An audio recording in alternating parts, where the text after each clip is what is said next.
We're here today to have a nice casual discussion on a very important topic, and that is ransomware, more specifically, solutions to ransomware, and one that is just outstanding that I have found. I'm discussing these issues with entrepreneur, pioneer, and creator of Sanctum NE and a variety of other products, Joshua Van Meter. Good morning, Josh. Morning, Dennis. So tell us about yourself. What would you like the general public to know about you and your time in computing and why you're even in the cybersecurity field at all? Well, I guess let's start with just my time in computing. I have been in the computer industry or technology industry for about 27 years in various fields, everything from programming to even what people wouldn't consider technology, but theatrical lighting, which have a lot of computing and coding and things of that nature, which a lot of people don't realize. So, not unless you've actually seen the control boards at a Cirque du Soleil ballet, right? exactly. Performance. That's pretty impressive. So very, very tech centric. Yeah, very, very technical. I am, like I said, I've been in the industry for 27 years. I am a certified Microsoft expert. I'm also a certified Apple programmer and a certified Linux programmer. Single father. I have 4 kids actually, ranging from 22 to 13. And I'm actually an unusual tech guy. I'm not the type of tech guy who sits in front of a computer 24/7. I would rather be camping, being outdoors, that type of thing. Can't you have your computer outdoors with you these days with 5G? Or do you go to remote areas? You can, but it's kind of fun to disconnect, kind of reset. And that enables me to think at things a little bit different, which was one of the big influences with developing Sanctum NE, was being able to disconnect and think, approach the problem in a different direction. Disconnect is interesting because I think it comes as a surprise to a lot of people that tech people do want to step away from their work, and many tech people are kind of immersed, right? Workaholic, or they're always on call. They're like cats on hot tin roofs. They're ready there for the call at any time, and they have to jump, be ready to do it. So that is not as unusual as people think, and that disconnect is what allows you to kind of explore your more creative side, huh? Exactly. Yeah, technology, and especially computer industry, it's not just programming and putting things in order. It's also being able to think creatively to solve problems as well, too. Think outside the box, that type of thing. And that's an interesting point too, because one of the things you don't see among most hands-on technical people is creative thinking. They're very good with technology and warranties and plug and play and that sort of thing. But in terms of problem solving, where does that come from in your background? That comes from, my personality, to start off with. I don't like problems. My first instinct is to try and solve it rather than let it consume me. The other part is from theatrical lighting. I was a troubleshooter for a lot of large shows, so you had to think quick on your feet and had to be creative with certain solutions to whatever issues they were having. You were on a time limit to set up the show, and if something wasn't right, you had to think quick to fix it. And that's interesting. You said you dislike problems. I would say that many people dislike problems. Maybe all people dislike problems. But the difference is that you don't avoid them, you engage them. You're not a conflict avoider, you're a conflict engager in order to address and solve that problem, huh? Correct, yeah. No, I would rather spend my time trying to solve the problem than dwelling on the problem. So you're a troubleshooter, shooter from the hip kind of guy. I mean, you get in there like a wrangler and just deal with it. And kind of. It's more than just that, because you've got to look at the consequences of each action you take. So you have to be able to not only think quick, but also how is this going to affect what's going to happen in the future? How is this going to affect everybody in the future? That type of thing. So it's not a snap decision. It's an informed, thought out decision that's done quickly. Exactly. You want to analyze enough to extrapolate the consequences of a decision, but at that point, implement, solve the problem. And what happens when that problem really that particular solution fails? You switch the perception of the problem. So you kind of take. Hey, hang on here a minute. Wait, interesting. Switch the perception of the problem. How I kind of relate problem solving is to a Rubik's Cube. Okay, you're trying so hard to try and solve one side, like the green side. If you just kind of turn that Rubik's Cube to the white side, it might have a better solution. And then you can, if you solve that, you can go back to the green side. That's what I mean by kind of changing your perception of the problem. Just stopping, taking a breath, looking at it from a different angle, and maybe the solution will come to you a lot quicker and a better solution. When did that's a very profound answer, by the way. That is absolutely true. You have to look at things from different angles, and I think you might agree with this. The biggest problem people face in interacting, particularly in the business community, right? And this can go out broader into the more living or social community, is that most people think other people see things the way they do. That's true. And so they project their perception on other people and take that as a de facto starting place. And that's why some things just get caught up in a muck and why things fail. Because what you're talking about there is a fundamental behavior in change, right? Exactly. Yeah, it's avoiding getting caught in tunnel vision and thinking that there's only one solution to this problem because that's the accepted solution to the problem. And too many people get caught up in that tunnel vision, and if they would just take a step back and change the angle, something else might present itself.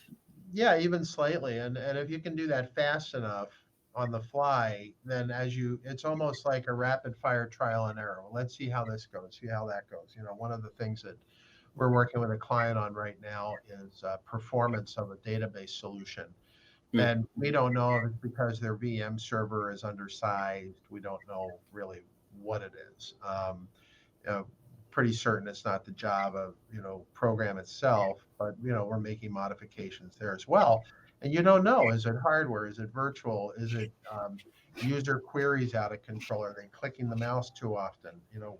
What is it? And so you have to step back, look at the big picture, and what happens is you optimize a solution based on that. And when it fails, you step back even further and try to find a different angle. Exactly. And while you're stepping back, you kind of want to funnel down to the core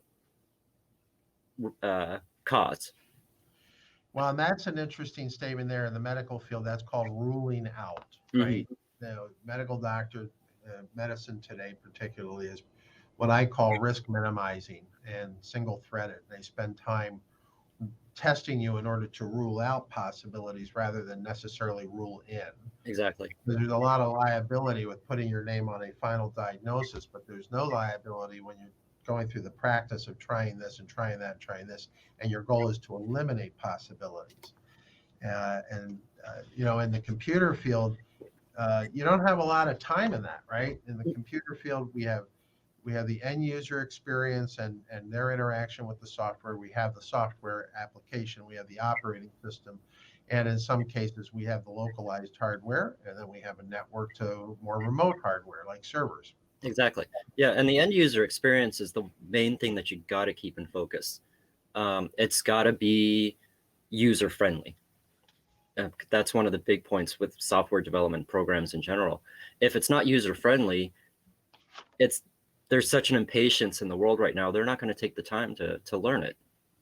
And so you have to make sure that it's user friendly and simple, and you got to keep that in mind while you're trying to solve the problem. One thing I've noticed in the tech industry is technology people kind of make things a little complex, and more complex than it needs to be. Do you think it's, again, thinking everybody else sees things the same way they do? I think it comes down to thinking everybody sees as they do. It's well, like technology people, they have a tendency to use tech terms, and and they just assume that people know what it is. You know, tech people assume that people know what a VM is. They know what an endpoint is. You know, there's times where it could be as simple as a window, and somebody may not know what that is. But it's, to tech people, that's basic knowledge, and they kind of forget that part. They certainly do. That's true. You live in the center of the country. Yep, I'm in Kansas City. So, and I got into this industry because of a personal reason. Actually, my identity was stolen about 10 years ago. And it took a long time for that to get cleared up. And that is not something that I want anybody else to go through, because it was a hassle. And you'll never get those hours, days, weeks, months, years back that you spent trying to clean that all up. Yeah, you won't. And it was a long process. So that's pretty good. I had to ask you, you know, with all these certifications and Microsoft, Apple, Linux, and so forth, do you have a favorite platform that you think the entire world should adopt because your experience says it's the best way to go? They all have their benefits and they all have their faults. Windows, of the three, I think Windows is the most user-friendly, especially now that with the improvements that Microsoft has done. I've got a few reservations about this new Windows 11 that's coming out, which I've checked out. But we'll see how that goes. If you're doing any sort of like art, music, graphic design, definitely Apple. That is the way to go. Everyday use, you would have to get used to it, you know. And then Linux is very flexible. It can do a lot of stuff that's not constrained by what Microsoft says or what Apple says. And there are a lot of good platforms out there for Linux. There's a lot of bad platforms out there for Linux too. It's just a matter of whatever you personally are comfortable with. I noticed you avoided Android. I did avoid Android. Android is, as we all know, Android's based off of Linux. It is a very constrained version of Linux, in that it is meant for a very specific purpose. It does that specific purpose very well. You can't expand on that. And if your usage is very, very minimal, meaning you check email, you go on Facebook, that type of thing, Chromebooks are perfect. If you're going to do anything more than that, they leave a lot to be desired on them. Isn't Mac OS based on Linux, or It is. Linux It too? is. They have added a ton of their own proprietary coding to it, which has moved it away a lot from what the base core Linux that Linus Torvalds actually created. So they have it's, even though it's based off of Linux, it is its own separate entity because of how far it's gone. And Android is getting that way as well too. You know, and unfortunately a lot of those changes made it less secure. That's a good segue into where we're headed now in the discussion. So the name of your company is Archai Solutions. Tell us about that. How did you get there? How did you, what made you leave the comforts of being an employee someplace else to start your own business? And again, what is the mission of Archai? Well, Archai kind of grew out of another business I had, known as Trust Tech Management, which was strictly computer repair. I mean, that's what I did, was computer repair. require recommendations. I did printer repair as well too. What kind of started Archai is, to be honest, a crazy idea at about 3 o'clock in the morning, where because I was having a lot of customers get hit with viruses and ransomwares and things like that, and it was a matter of, okay, so what can we do to stop this? It's that whole problem-solving thing we talked about earlier. Here's a problem. What can I do to fix it? And so 4 years later, after working on this problem and the solution, that's where Archai was born from. What year was that? When I started it, well, actually, it's been 5 years now, 2016. The wake-up call. Yeah, the Archai has actually only been around for about a year. Oh, okay. Yeah, but Trust operated for 8 years before that, or 8 years before I combined it into Archai. So that would have been what, 2013. 2013. Mm-hmm. Okay. Just trying to nail down a timeline here. Dan, and were you, when you said you started Trust Tech, now, what did you do before that? I mean, were you employed by typical traditional companies? I actually worked at Staples. Okay. I was an assistant manager at Staples and was originally the tech supervisor there. Okay. You know, those guys, most people don't realize what kind of wealth of knowledge is on the floor of these retail centers sometimes. People get invitations all the time to do exactly that, right? Mm-hmm. They get an email that says, I'd like to remote into your computer and help you fix your apparent problem that you don't know anything about. Yeah, that's a common scam, it's prevalent. It's really prevalent. And there's many, many different versions of that one. Yeah, and the sad thing is people do fall for that. Mm-hmm. You know, and they're because it looks official. I mean, I got a thing the other day in my email. Well, I get something every day that could be looked at and says, oh, wow, that looks authentic. Today it was a bill from Spectrum, which is my cable company. I've seen that one too. And yeah, and it looks absolutely official. It's got all the disclaimers and everything like that until you actually look at the email address. You look at the email address and then the resolution of the image. That's a giveaway as well too. Yeah, I mean, it's just crazy that people are still falling for this stuff, or that the IRS is after you. You know, somebody from the IRS, and it's the same thing on the telephones, right? We were getting scam calls all the time. And my best friend in the last year has become an app called RoboKiller, which really screens all my calls. If you're not somebody already in my contact list, that's an automatic whitelist. Then it will screen the call, and you can pick literally anybody to answer the phone that you want. You know, from an old lady type of person or an old man who's hard of hearing, just saying what, and really putting those scammers on the line a little longer than you want to be. I got another one that says, hey, your phone number has been recognized and tracked and now forwarded to some agency that's tracking you. Give them a little taste of their own fake medicine. But I had one going for about 20 minutes. It was hilarious. I wish I recorded it. It was so funny. I was just getting tired of 4 or 5 offers to extend my car warranty or buy new health insurance or something else that was out there every single day.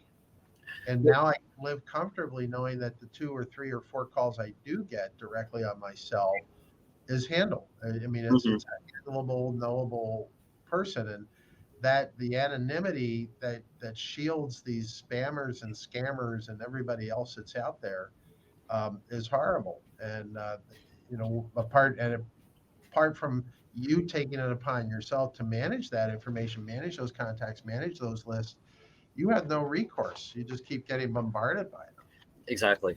You know, and it's just terrible. And a little common sense goes a long way. I mean, one of the funniest ones is the IRS is going to suspend your social security number. Yeah. That scares people, especially it does. Receiving Social Security. I mean, that's targeting the younger population more than anything else. And it's just common sense that the IRS can't do that, you know, but people still fall for it. The unclaimed lottery winnings, that's another one I see a lot. That one is funny too, and people fall for that. And it's just kind of like, okay, how do they know that you bought that ticket and that you have these unclaimed lottery winnings? I mean, or this is an attorney from a law firm out of the country, and we're trying to track down a relative mhm, of similar name. I got a thing the other day. I won't show much of it, but it's basically from ComputerShare, which is a stock management company, and it says important. Your immediate action is required per Wisconsin unclaimed property laws. And this is actually legitimate. People forget about their holdings and whether yeah, or not they're value. And again, if you don't have a contact with whoever your digital brokerage firm is, if you're stored in the digital space, they can do that. And they can say, hey, we've had no contact with this person in the last year. So we're going to turn the assets over to the state under, those property laws that are mhm, governing that state. But the interesting thing too, and I just want to share this screen, is the fact that cyber threats are constant, just like these incessant calls that come in throughout the day. This is a real problem.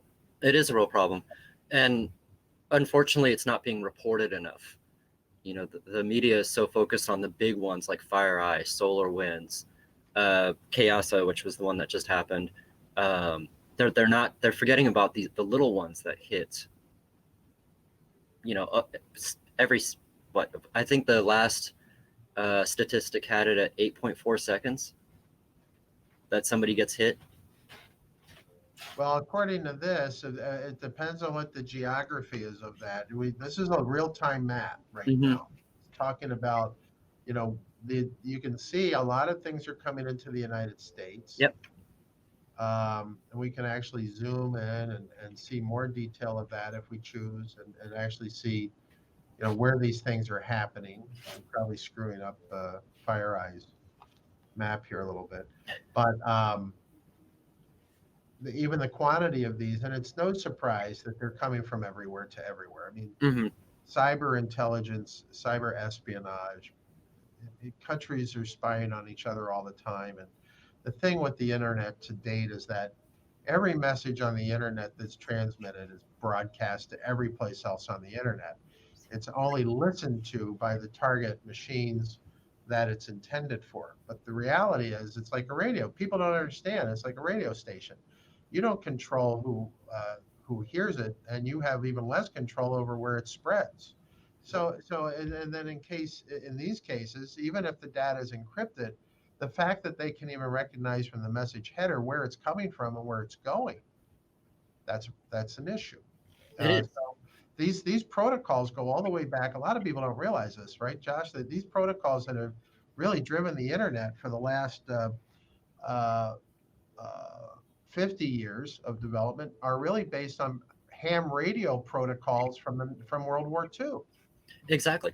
Yeah, and there are a lot of them outdated, but it's gotten so big that it's just impossible to update it. There was a quote from actually comic book creator Alan Moore, who had said the reason that he ends his stories is eventually his creation becomes so big that it takes a life of its own, and he no longer feels in control. And that's kind of how the internet has become, is that it's become so big that it's taken on a life of its own, and there's no control over it. Certainly regulatory issues, but it's the idea of you being a sovereign individual. You now have a radio broadcasting license on every phone, tablet, and computer, and you're spreading that information out there. And I'm not even talking about the stuff you see on social media. I'm just talking about a keystroke. Mm-hmm.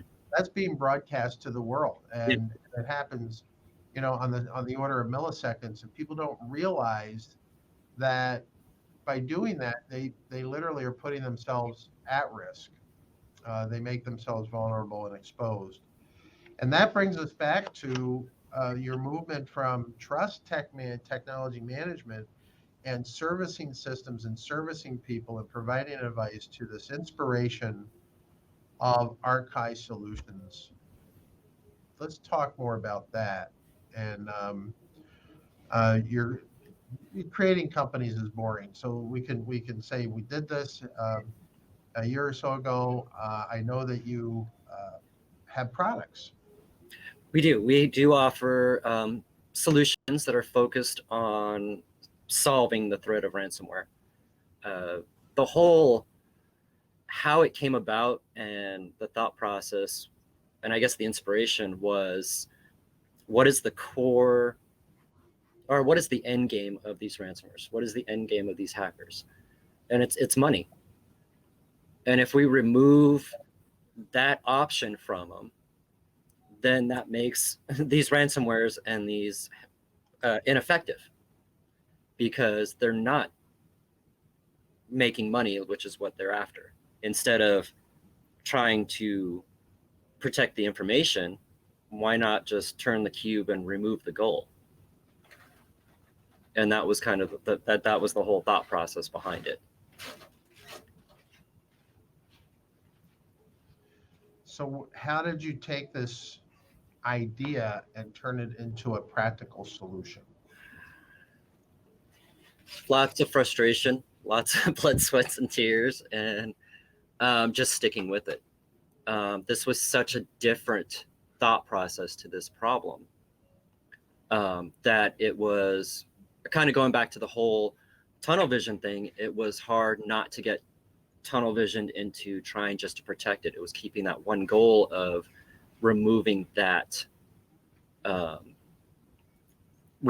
core end game, that whole option for ransomers and things like that.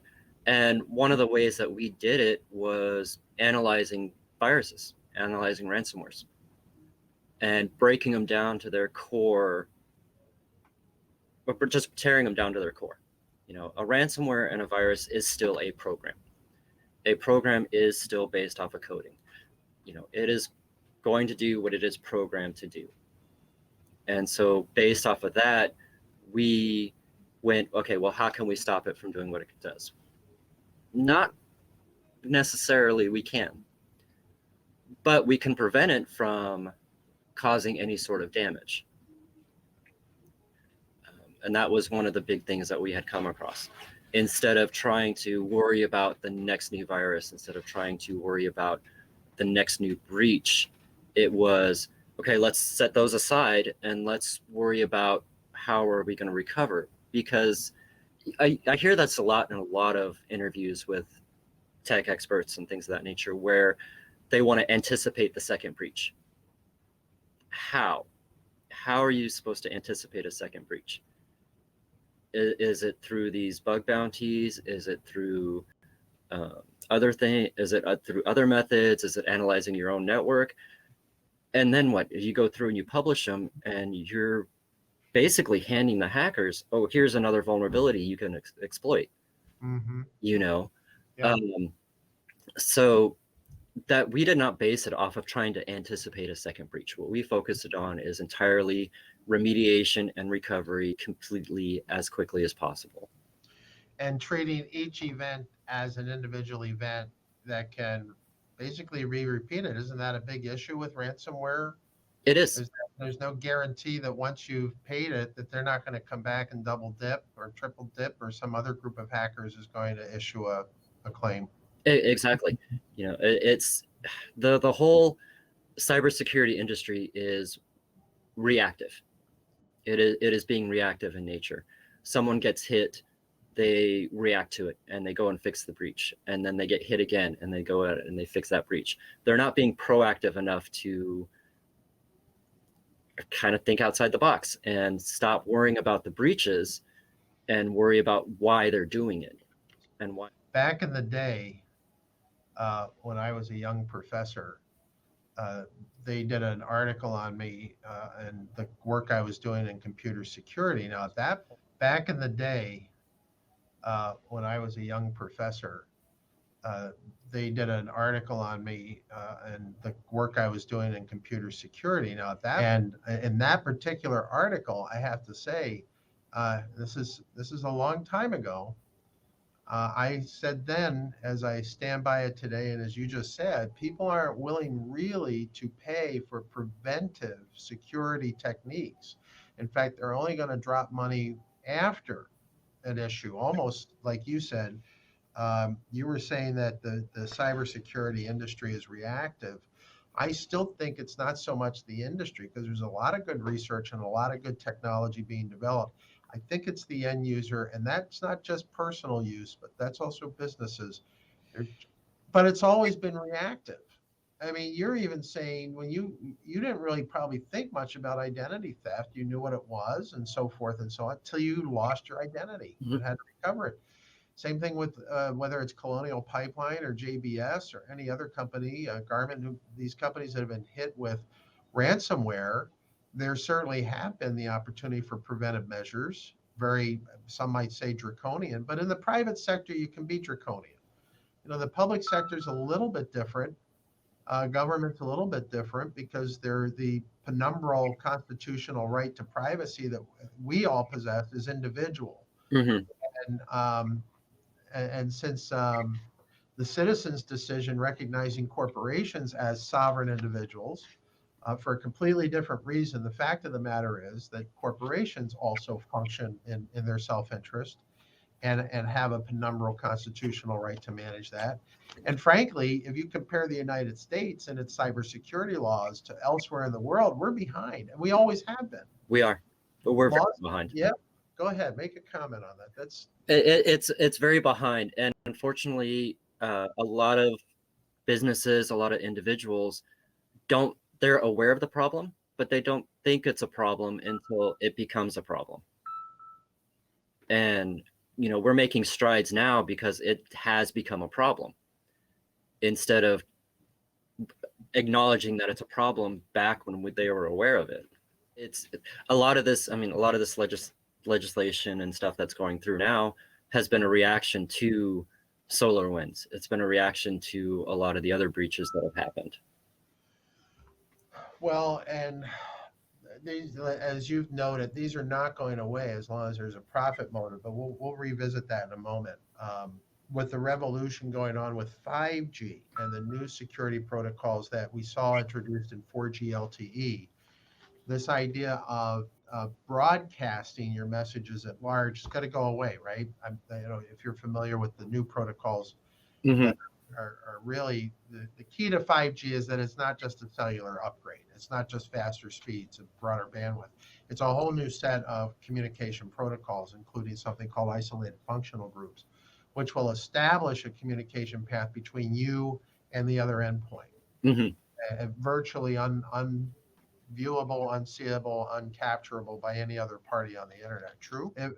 But between now and then, I still have phones using non-5G networks. I still have networks that are still plugged into even optical fiber. I mean, it really doesn't matter unless you create these literally cans connected by strings.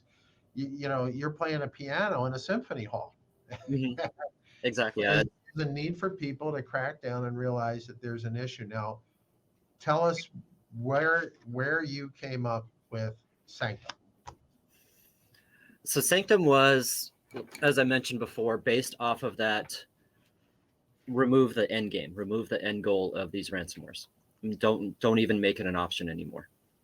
People in business will tell you that if an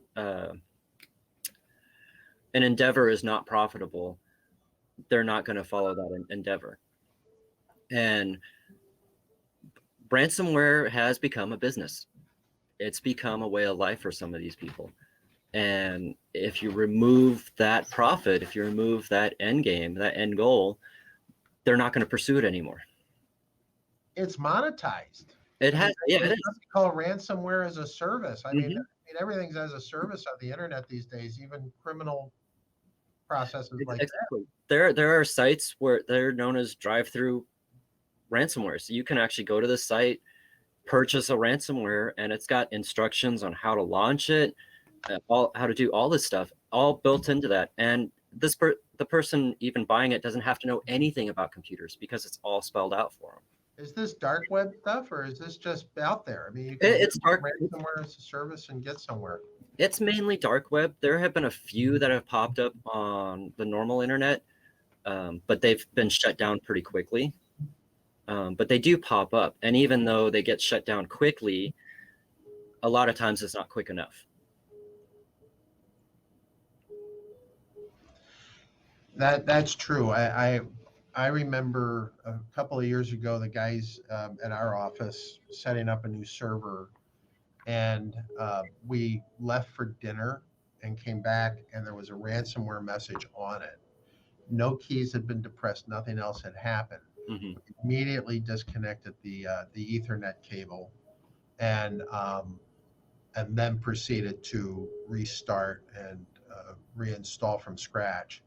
But it's interesting because what that told us is that that ransomware was sitting out there on the web looking for some sort of registration port between the server operating system and probably, in this particular case, I won't mention the big tech company that supplied the operating system, but it's a very popular server operating system. Hmm. But that was an eye opener for me, and that was probably about 2017. Hmm. And we handled it pretty quickly, but because everything else in our network was secure, we didn't have any problems with anything else, VPN access and so forth and so on. Cloud-based security, things like that keeps it out of the email. All the regular sorts of things. In fact, we even limit router activity to deny connections from anywhere outside 5 countries in the world. Hmm. So those sorts of tools are out there. A lot of people don't even know they exist, especially small business owners who are trying to be experts in 15 different areas of running a business and don't have time to look at this kind of stuff. But then they will, right, when they get hit with the ransomware. Oh yeah, that they'll pay attention at that point, and then it's like you said, you have to go back and rebuild the system. You have to start from scratch. There are companies out there that offer solutions where, it's an hourly system image, your backups are cloud-based, things of that nature. Okay, if you get hit with the ransomware, you still have to take the time to rebuild your system to access those system images, to access those backups. Yeah, now that's a good point. Let's.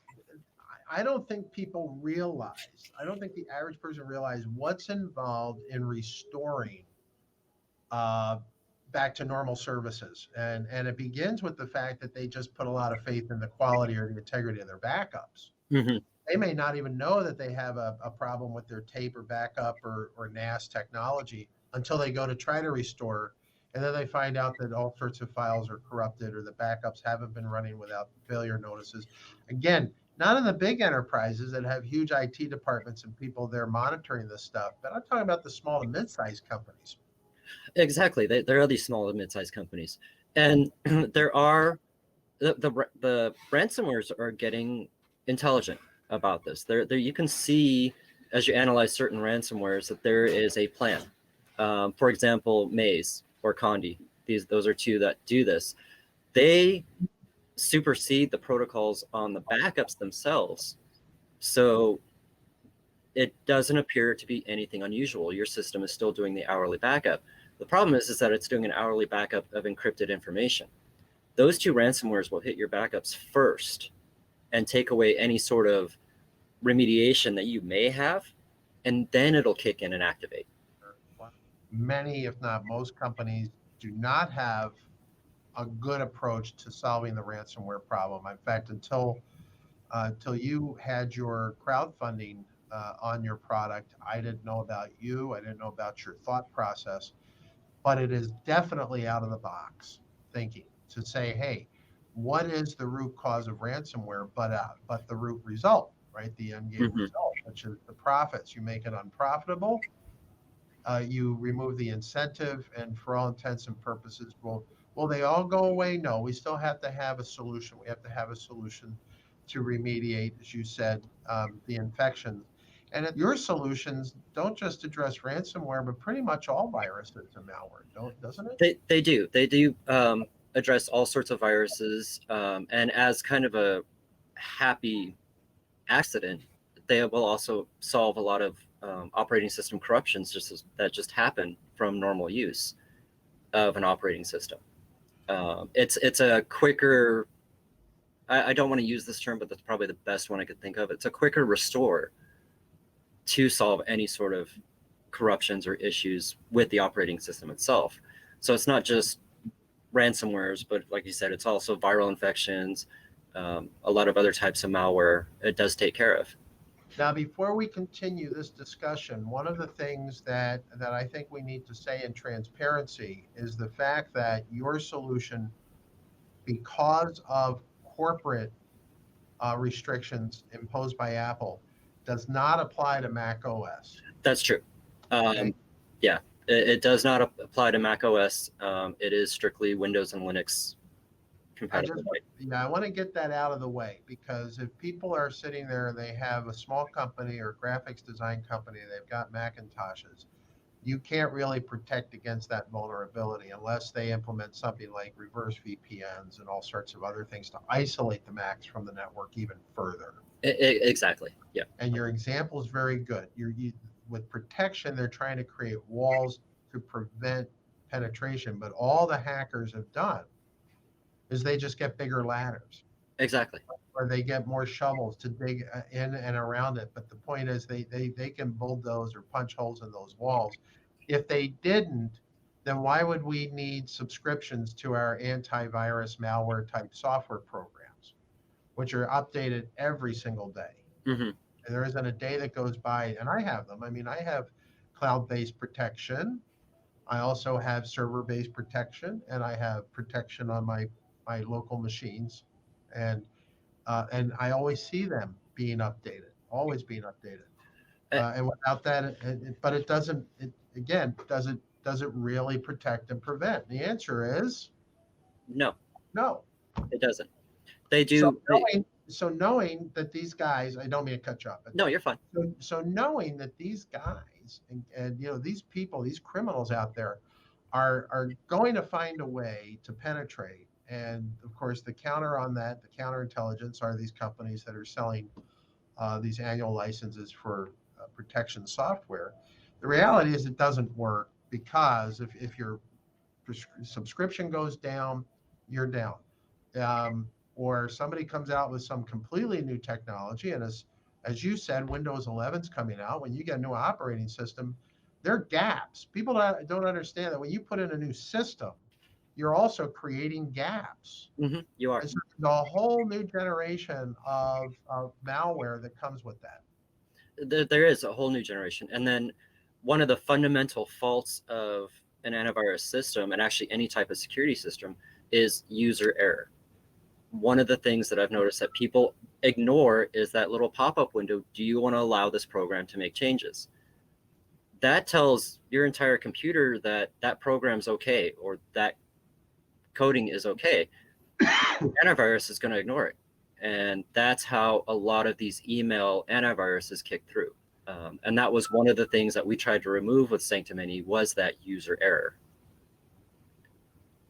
Go on. This is good, because you just called the world a bunch of error heads.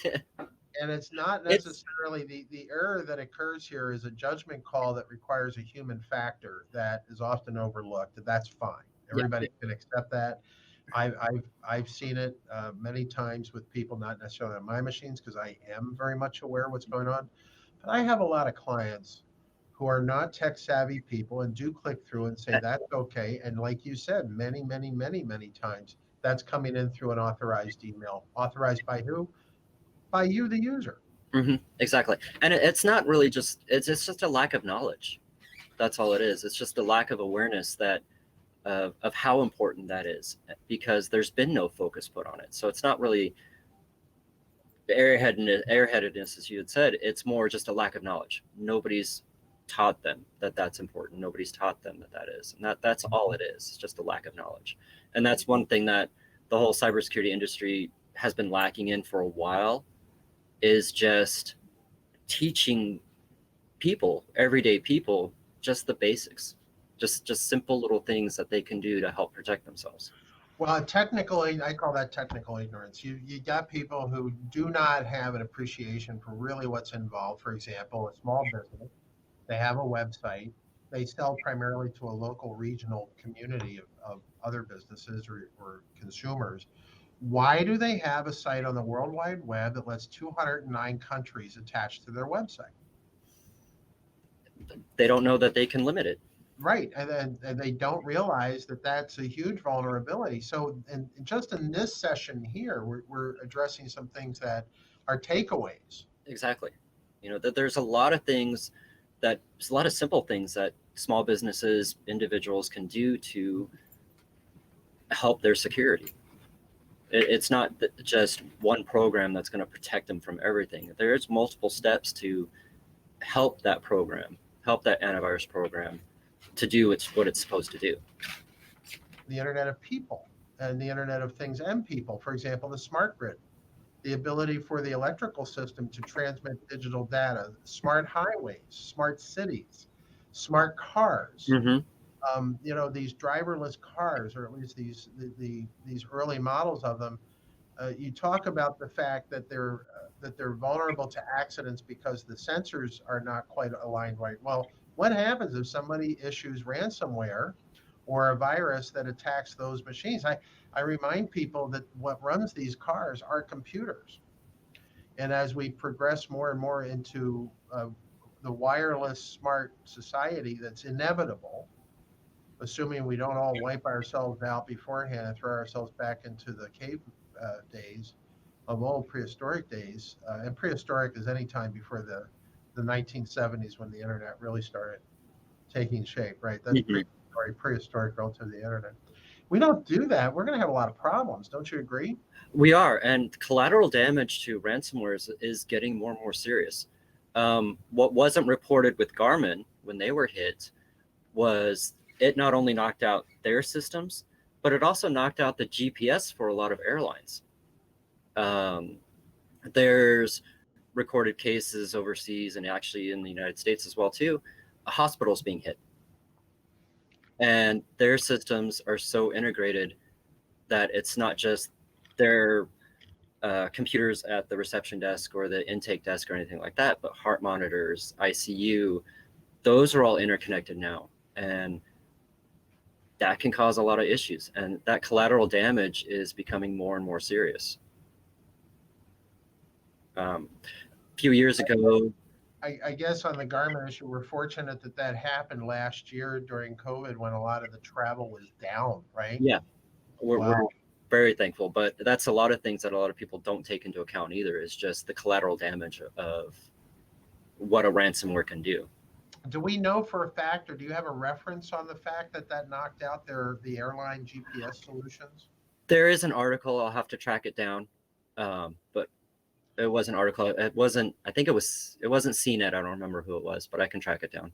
Well, the interesting thing about that, and you can go out and see about, you know, the wasted locker history and all of that hit them. That's well documented. What is not well documented, as you said, are the collaterals that were affected by that.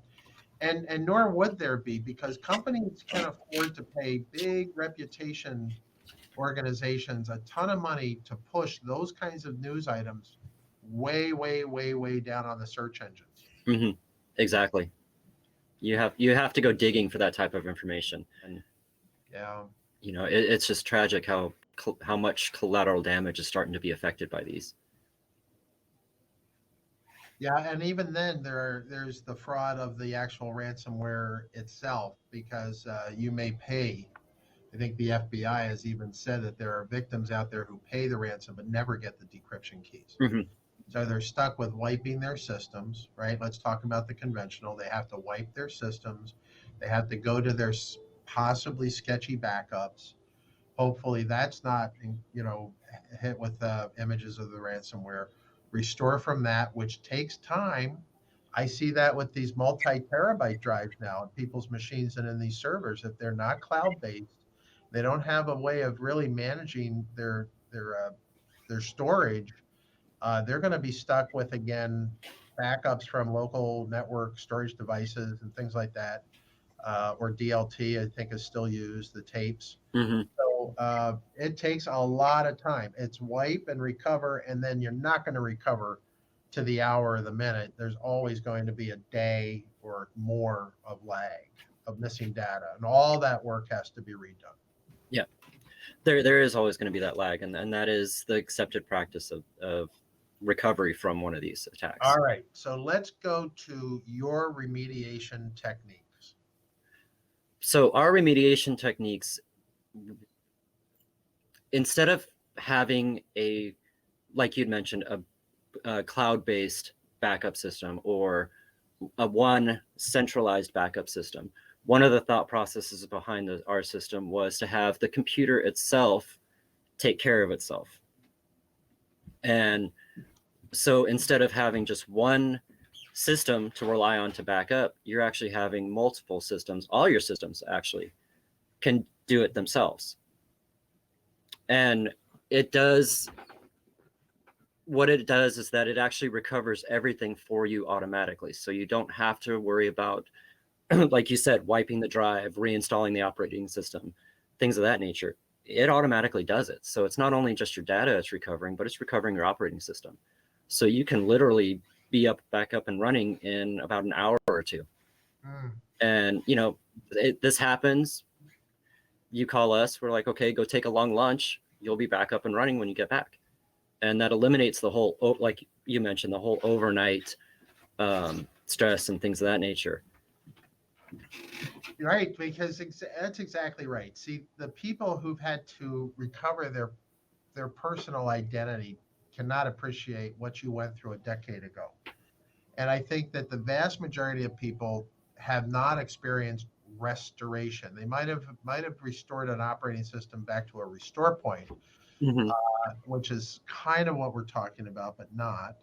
And they see that as a convenient thing. But if you've lost an entire block of data, if you've had a catastrophe in your organization, you really have not stress tested your backup and recovery systems. And you don't want to have to experience that for the first time in response to a ransomware attack. Help me not experience that. So these systems, our solutions, are designed to actually test themselves as they go through, which is it's becoming a standard now with a lot of systems. It also does have a backup remediation system just in case.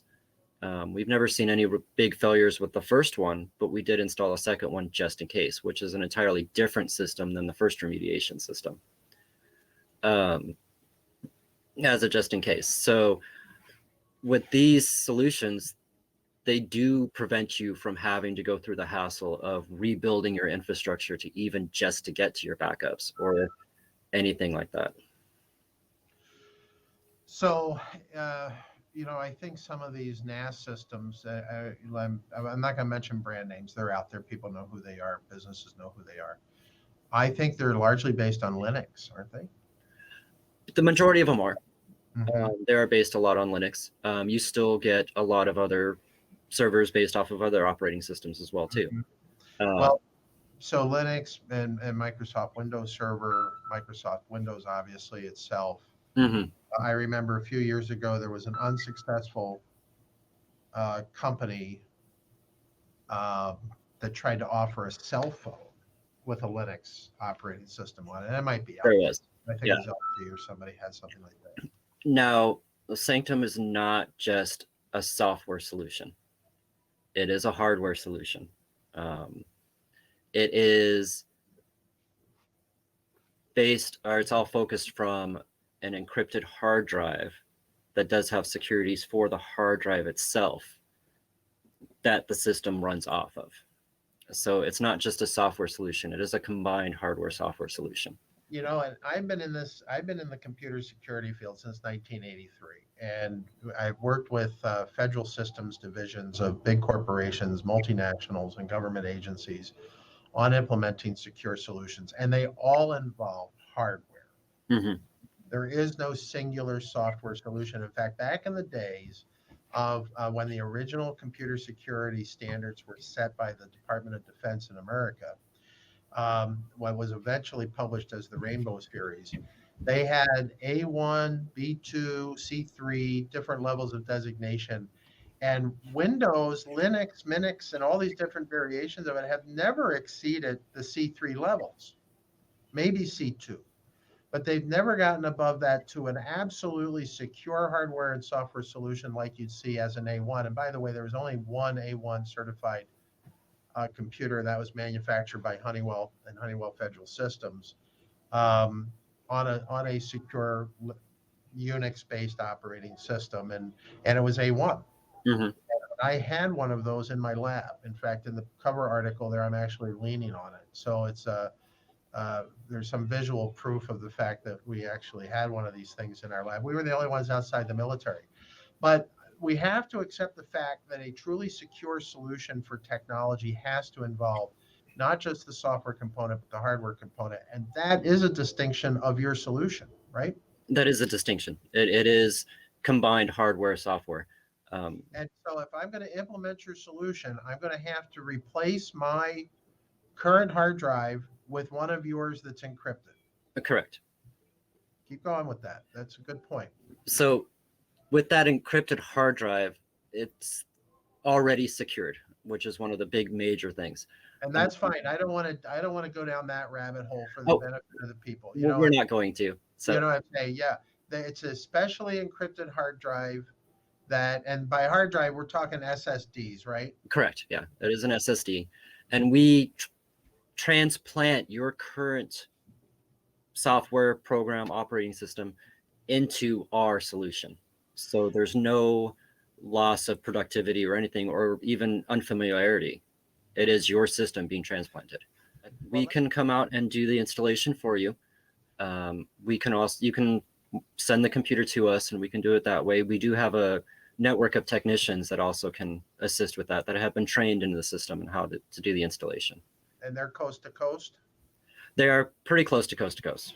I want people to feel comfortable with this solution because they're going to have a nightmare on their hands if they do get hit with ransomware.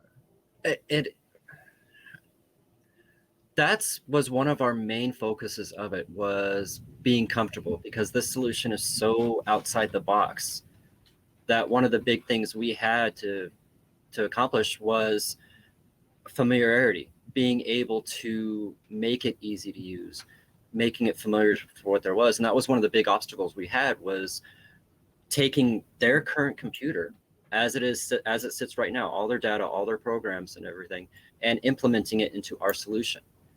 So how much time do you think that takes? I give you a laptop, or you come on site and you're going to take a desktop or a laptop. You have to pull the old hard drive out, probably attach it to an external docking station or something, ideally USB 3. Or do you have a separate device that you actually image the drive? There is a separate device. Okay, all right. What's that take? How much time? We have done it with an 8 terabyte drive, and the entire process took an hour and a half. Wow. An hour and a half to just set it up? Mm-hmm. And then if I get hit by ransomware on that 8 terabyte hard drive, how long to actually remediate and get me back into business? So we tested that one with one of the more nastier ransomwares out there. And with both remediation systems, it took about 35 minutes. Now that's amazing. That's 35 minutes for how big of a hard drive? 8 terabyte. That was the 8 terabyte. That was the 8 terabyte one. Mm-hmm. That's amazing. And it was about 3/4 of the way full with data. See, and people say with virus checking software, things like that, Josh, it's like wearing a bulletproof vest. But, you can still shoot the head. You can still shoot the legs, right? Exactly.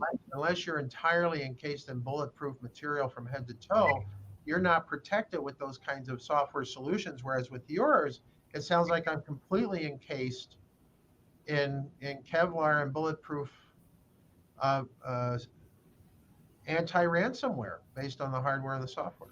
It is, because the main focus of it was remediation. It wasn't trying to protect it. There are plenty of companies out there who do a very good job protecting computers.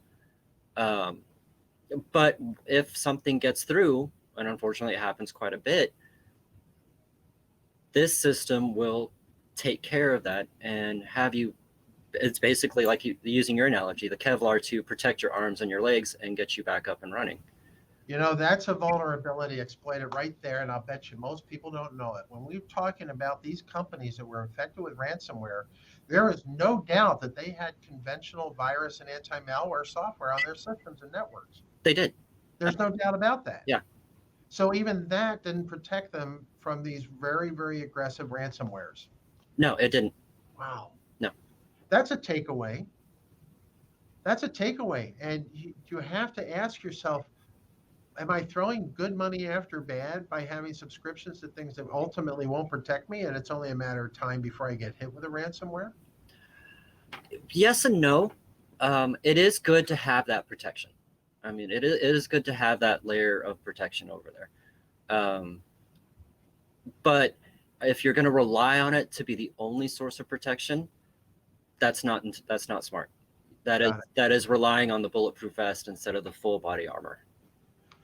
So you can come on site, we can ship the equipment to you. You have a nationwide network of affiliates and technicians and people like that.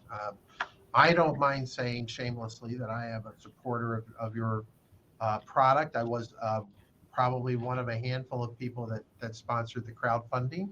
Mm-hmm. And That was my feeling too. I think people just didn't get it because it is so different. The problem's out there. The problem is prevalent. And part of the focus of doing the crowdfunding was to, one, hopefully get it funded, obviously, but two was to gauge, to see who would get it and to see what the interest was out there, and was to kind of get this thought process out there to see who would understand it, because it is so different. It is a very different way of looking at things. and your perspective is very, very important, including your logo for the Sanctum NE. Why a flippin' gargoyle? Those things are scary. So the gargoyle came from the name. So if we want to delve a little bit deeper into the name Sanctum, we were discussing, or I was going through and discussing this idea with a couple tech friends of mine and things like that.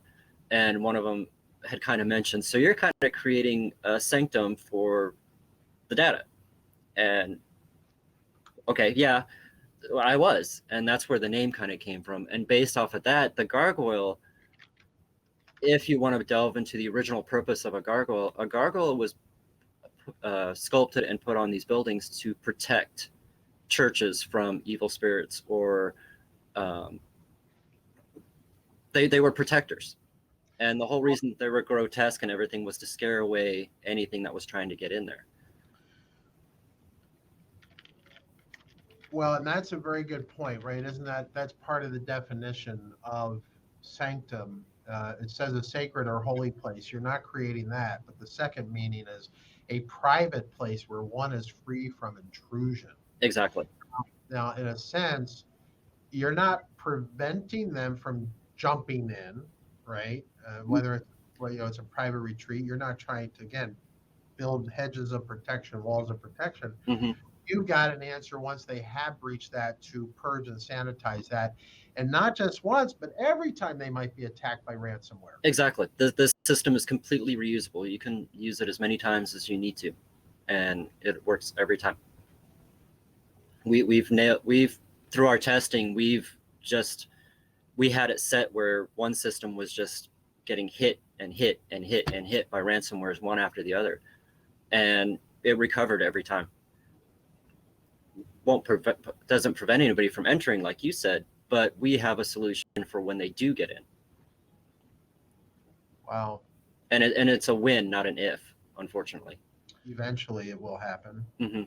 And I think maybe some people are scratching their heads and saying, "So what does this cost?"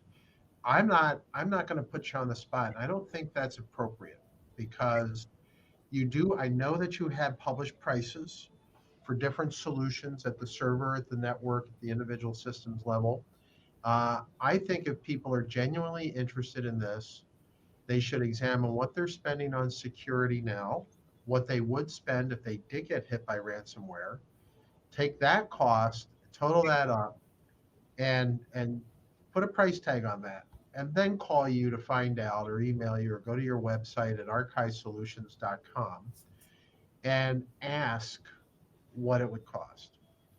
And that's the call to action. That would be the call to action. That would be the best way to explain it. Yeah, because until you've evaluated what the price tag is for a recovery without Archai Solutions, you will not appreciate as a consumer or as a business owner the cost of something without Archai Solutions, and then the component with Archai Solutions. If I can be back up and running in an hour, I'd be happy. Hmm. And it's not just the costs of their security and what they pay for. They have to also take into account just how much income is lost during that recovery time. So they know what it costs them to have their machines down or their computers down or their internet down or their, especially as there's bundled services today with telephone coming in on the internet, the VoIP services that are out there. One more technical question, I guess, and I'm saying this out of sequence. I'm going to see if I can thread this in, and if I can, I think it's one that's here. Okay. The pattern of behavior of ransomware is that it attacks a system and then virally propagates through to the other computers on the network. Correct.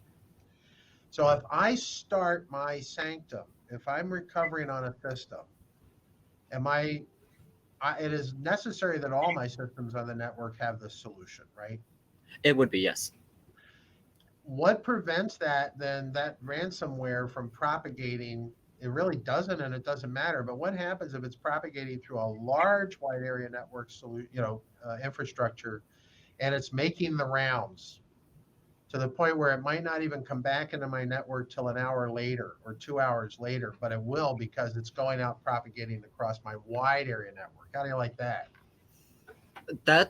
We actually had that scenario in consideration, and that's why we decided to do the focus where each system is able to run its own recovery and not reliant on one master system. So it could be propagating through your entire area, and hopefully by that time you're aware of it. But you could be kind of. They are aware of it. I had a law firm the other day who was telling me when they got hit with ransomware, first of all, it took them 3 days to get back into business. Mm-hmm. But as it was hitting, you could hear the paralegals and the administrative people and the lawyers going, as it was propagating through like dominoes falling, oh no, oh no. I'm sure that not all the comments were that clean. Probably not. So ransomwares, a lot of those ransomwares that are programmed to do that, they are programmed in a certain succession. So they do follow a succession of propagation. So if you got a ransomware propagating through our entire network, behind that, you can be cascading the remediation. So as these systems over here are being affected, these systems over here are already recovering from it. And because of how ransomwares are coded, it's not going to swing back around and repopulate the systems that have been recovered, because according to its own coding, it's already been taken care of. But that just seems to make sense to me that the software itself, having already hit somebody, would not go back to that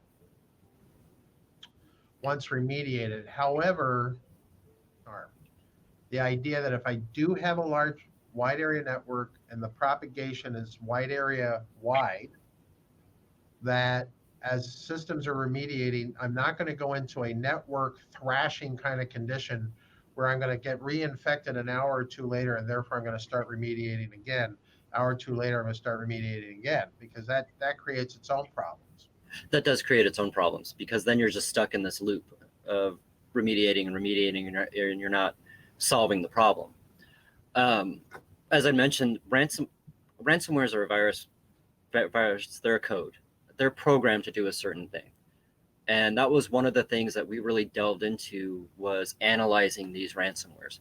What is it programmed to do? What is this specific ransomware programmed to do? And there is a succession plan inside that coding on how it's supposed to propagate. It is not random like a lot of people think. There is an actual step-by-step thing on how they infect a wide area network. Well, are they looking at the IPs of the machines or the MAC codes and then just jump into the next one in sequence? A lot of them do that. Mm-hmm. They jump IP or the MAC codes, and that's how they propagate. Mm-hmm. And then from there, it'll look for the next IP address of the next network to infect. Then we still have to get to the point where large enterprises need to have more localized central control over the ransomware and its distribution and remediation, right? Exactly. And that's where having that secondary layer of protection does come into play. Okay. You can't have enough suspenders, belts, and garters to keep things up. You can't. And like the main thing to remember about this is it's the basis of it is a remediation system. You still do need some protection in there. It does have some protections built in, but having a secondary protection doesn't hurt. No, because you don't want to have to remediate every time you get hit with a malware or simple virus, right? This is really, you want to be saved for those big events where the ransomware is the issue. But you could you could remediate in a situation where a virus hasn't been properly filtered by that malware or virus. Yes, we can. And Yeah. there are some viruses out there that aren't completely remediated or taken care of by these antivirus programs. Yeah. There's a couple sources where you can actually get these. One of them is open source. It's known as the Zoo on GitHub. I mean, you can get them, you can test them. They're there for testing purposes. Wow. It doesn't have a lot of the newer, nastier ones, but it does have a lot of the older ones, WannaCry, Petya, things like that. There is a source I do get some of these other coatings from. Unfortunately, I can't name him, but there is a source where I do get them from. Okay, I am edified, and I really appreciate this. Josh Van Meter of Archai Solutions, based out of the center of this country, hoping to protect every aspect of this country and what we're doing in the IT, both personal and business spaces, government, education. I don't think there's a machine that should be attached to the network without your solution for remediation. Josh, I don't mind saying that. And folks, I'd like to thank you for your time today. Thank you. And just say to our audience, we thank you for taking time to watch this. Perhaps we're breaking this into multiple episodes. And in doing so, we hope you will appreciate the effort that Josh and his team have put into creating this product. And if you're a big company and you want some protection, you're wasting a lot of money by not talking to at least Josh and Archai Solutions to find a potentially final remediation solution. Anything else you want to close with, Josh? The only other point I would want to make is this has to be a global solution. This can't just be big companies. It's got to be individuals, small businesses, large businesses, medium businesses to defeat this threat. It can't just be one type of business or one type of industry.